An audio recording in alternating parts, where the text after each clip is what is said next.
work that we're doing at the moment stems from our research over the last 30 years on youth crime and juvenile justice in different parts of the world. We're documenting the extent of these kinds of problems and the distribution around the world, but at the same time we're also trying to figure out, well, what can be done, what is being done, and what should be done to deal with these things.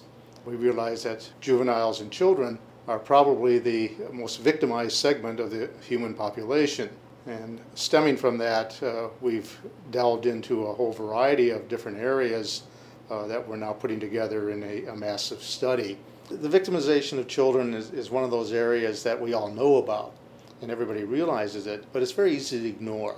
These are things that we should bear in mind when we deal with children as victims. It's not somebody else's problem.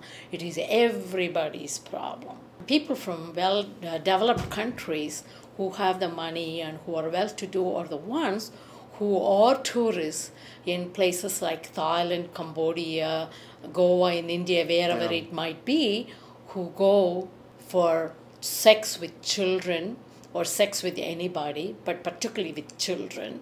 They may be patronizing them and giving them some source of income. However, what are the long-term consequences of their action and how we as a group of people are perceived?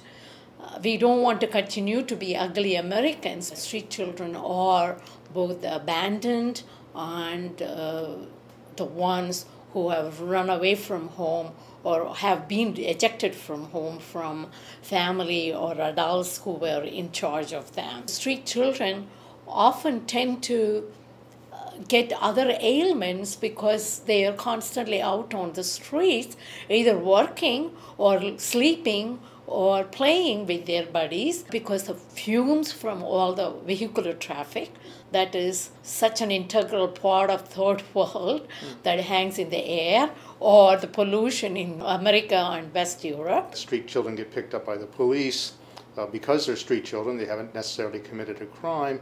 And there's story after story in country after country where they are physically and sexually abused by correctional authorities, thrown into correctional facilities where they're further abused, and then simply thrown back out into the streets again, and the cycle just repeats itself. Another problem that people in the United States don't think about very often, but it's a serious problem throughout the world for many, many children, in fact for millions, is what we can call the denial of education. Children throughout the world are just dying to go to school, and many of them simply have no opportunity to do so. These include things like child soldiers who, because they are made into child soldiers, can't go to school. Street children who, because they don't have school fees, can't go to school.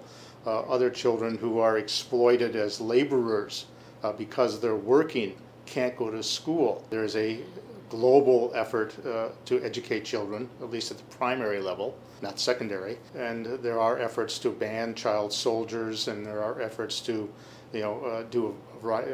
suppress the sex trade in children and things of this kind. If you look at what progress has been made, it's oftentimes very disappointing. And the most successful kinds of programs seem to be things that hit them where it hurts, in the pocket, and those kinds of things, although that's highly unsuccessful. At least it's an attempt to do things.